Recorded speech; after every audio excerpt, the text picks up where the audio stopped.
Now you're back. Okay. Dear ladies and gentlemen, hello everybody. Digital technologies can offer great possibilities to contribute to a better and a more efficient care, as well as promote wider access to medical expertise. At the same time, these technologies generate huge amounts of highly sensitive personal data. Of course, medical research aims to evaluate and increase amounts of personal health data of patients. So we hope that we can offer considerable potentials for innovative and future-oriented health research. It's associated with the hope that we can improve prevention, diagnosis, and treatment for citizens in the European Union. At the same time, health data is high sensitive data regarding to the concerned persons, not only in the time of Hippocrates, but also today. People have to fear discrimination and other disadvantages if illnesses or even just predispositions to illnesses are disclosed. In contrast to the times of Hippocrates, health data today can be made available worldwide. Once published, disadvantages can track the person concerned worldwide and the whole life, during the whole life. So, research projects involving human beings are there always accompanied with many ethical and legal questions. This is why the European Union, as an economic, scientific, and value community, stands for a sensitive and a patient-oriented approach of data. The General Data Protection Regulation from 2016 provides special protection for health data. So, central issue to the lawfulness of the processing of personal data is a legitimate basis for processing. Article 9 of the General Data Protection Regulation prohibits in principle the processing for health data and in particular of genetic data. Exceptions are permitted, but only under strict conditions.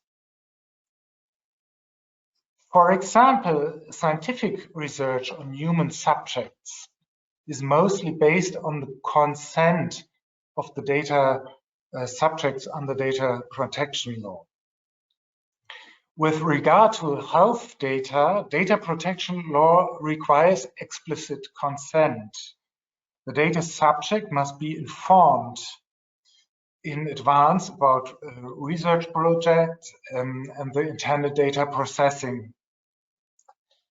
Data transparency means that data processing for the data subject is a central legal requirement for scientific research projects and treatment projects concerning human subjects. The same applies to the integrity and the confidentiality of data processing. So this means privacy and by design and by default is a high-rated data protection principle.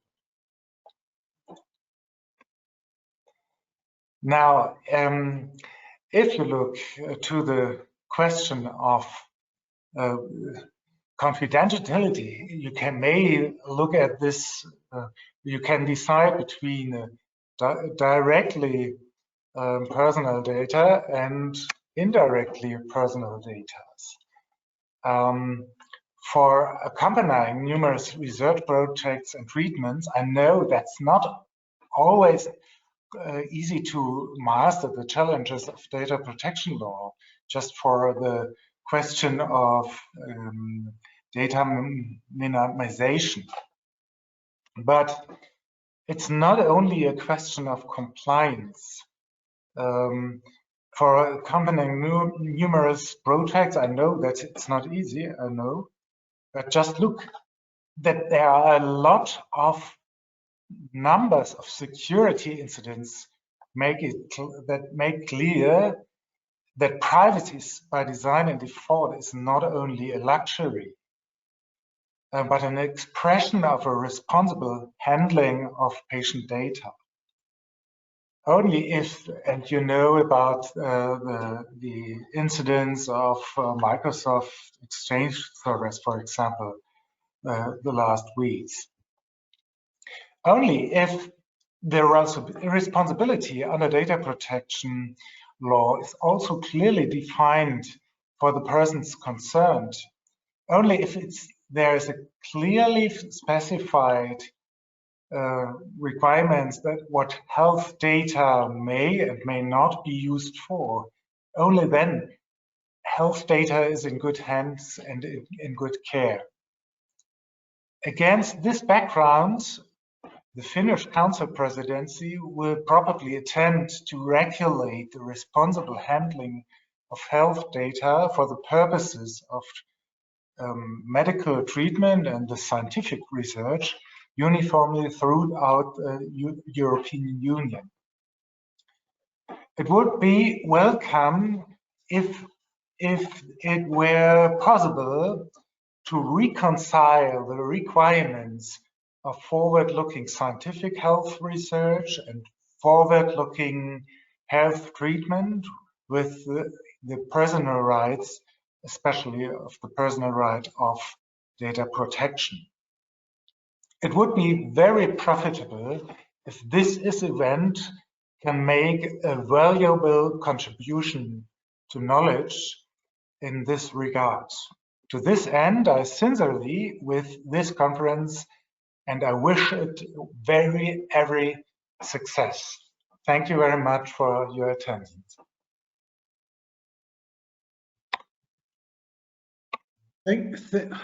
Now you can see me. Thank you very much, Professor Petri, for this overview that you gave to us. And I think you pointed out the most important points that we have there.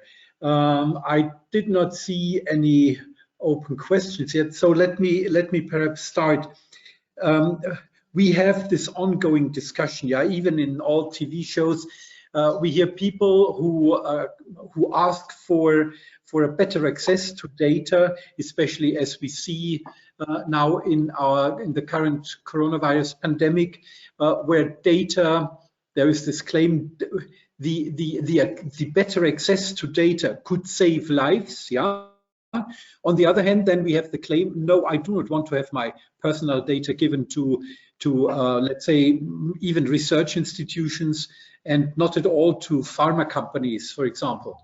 I was wondering if it's not your organization which could really help us to pave a way to satisfy, let's say, this request for better data, because at the moment I just see these two sides and intensive discussions between the two sides. Could you think of, let's say, or perhaps you already have these roundtables where people from the requesters talk with those who protect the data, that we come to a better conclusion, because it is clear that the data protection plays a very important role with us in Germany, whereas in the United States you can buy data from big organizations and they are made available, for example, to research institutes and to pharma industry. Do you see any possibility that even you step forward and say, well, let's talk together? I think the United States approach is different to the European one. Sure. But generally said, at the moment, there is a discussion and roundtables on the level of the European Union, how to make it possible that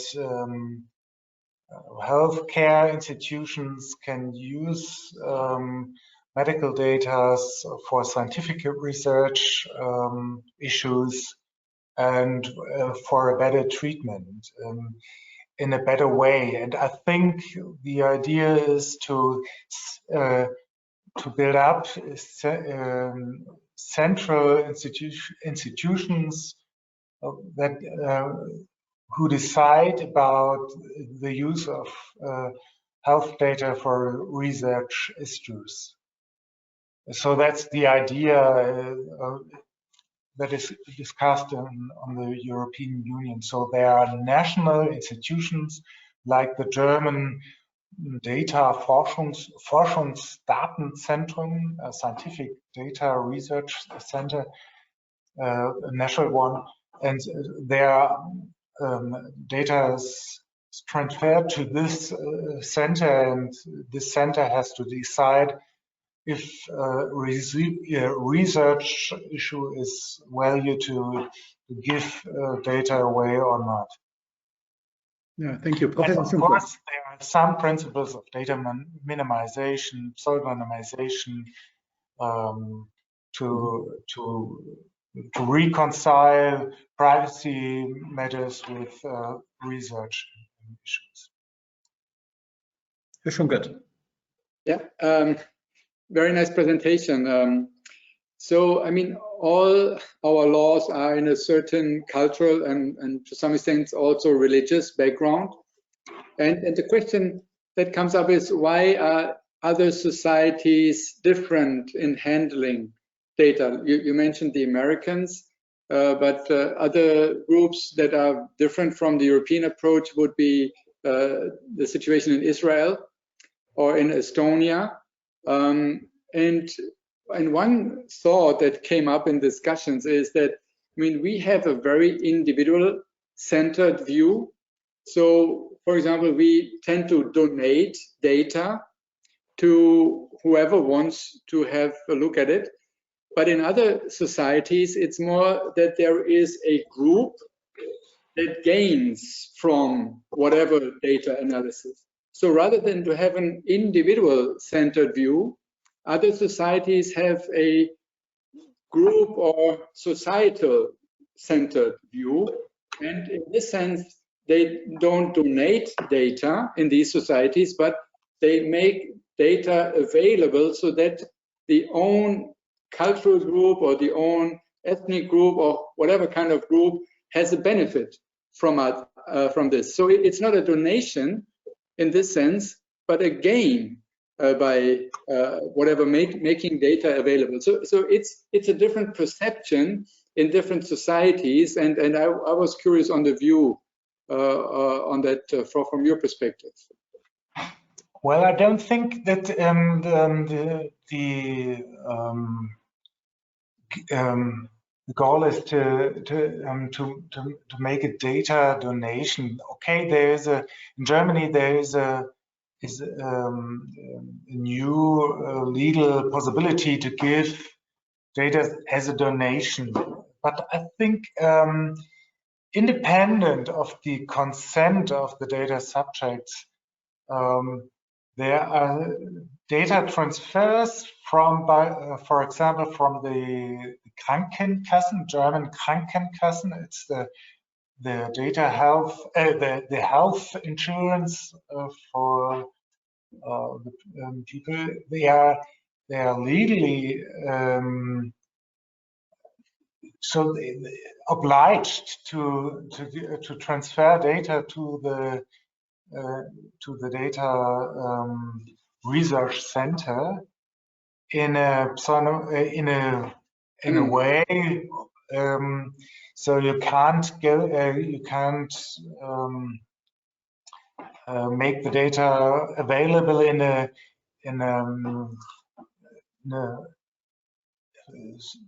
way of personal data, but in form of pseudonymization data. So we are not in a. It's not the model of data donation. Yeah. But I mean, what I wanted to say, in our cultural background, we are very much centered on the individual, Yes, and therefore, whenever we make data available, it's perceived as a donation to somebody else. But in other societies, I mean, making data available is not a gift to somebody else, but a gift to my own community. So rather to give it to somebody, it's giving it to myself and my peers that form a community. So it's rather a taking and available than giving something.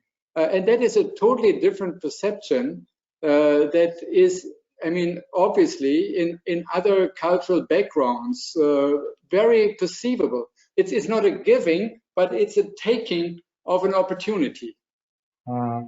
I think this is an idea that is discussed in Germany also, but maybe you're right that in other cultures this idea is more dominant than in the European Union. Maybe. I don't know. Well, maybe in Italy, people think in another way than in Germany or in Finland. I think in the northern states of the European Union and Scandinavian states, there are a lot of ideas quite in the direction you have talked about. Do you expect any changes in regulation in the next 2 or 3 years? I think. Oh, yes, I do. Yeah, yes, I do. Because I think people will have found out that the restrictive use of the data. Of course, I completely understand that you have to take care that the laws are obeyed that we have at the moment. But I think the pressure will be so high when it has been demonstrated that through a better use of data. Maybe it also depends. You mentioned, Professor Hubert, you mentioned Israel, yeah? So people there are a society. They think of their Israel and they want to, they give the data to themselves so that they have a better life and that they can survive in a better way. So I'm also expecting that there will be quite some changes. I don't expect too big changes in Germany, but there will be changes, yeah. Okay. But I think, may I say something? In Israel, Israel is not so different to the European law in this concerns. But if you look at the COVID-19 strategy of Israel, Israel gives COVID-19 data for research issues, but usually in a pseudonymization, the personal data are in a pseudonymization form. It's not directly personal data. Yeah, but that's absolutely okay, I would say. Yeah. Now, thank you very much, and thank you for joining us today to give us this background and under which we have to do Digimed Bayern. This is, of course, doesn't make life always much easier, but I think we do a good job in getting along with this and trying to do really our best. Yeah, and we are in very good cooperation with your office. Thank you once more. Thank you very much, and have a good success for your event. Bye-bye.